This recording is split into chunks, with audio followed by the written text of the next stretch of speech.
तव्हां ॾिसी रहियो पारस टीवी न्यूज़ में ख़बरुनि जो सिलसिलो जारी आहे। रिपोर्ट पेश करे रहियो आहे सागर दीदाली कुंबर, ब्यूरो चीफ ठट्टो।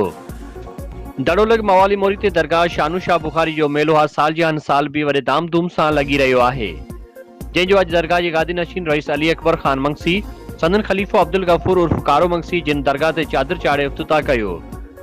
जॾहिं त दरगाह जे मेले जी शुरूआत अॼु खां ई थी चुकी आहे। उन खां अलावा मेले जे बाज़ारुनि खे कुंवार जियां सिंगारियो वियो, जंहिंमें सिंध जा बहितरीन मल पहलवान पंहिंजी पहलवानी जा जोहर ॾेखारिया। उन खां अलावा सरगस, चिड़ियाघर, मौत जो खूह, झूला ॿिए ॾींहुं आवाम खे बहितरीन तफ़रीह ॾिनी। उन खां अलावा सिंध जा मशहूर फनकारनि पंहिंजे फन जो मुज़ाहिरो पिणु पेश कयो।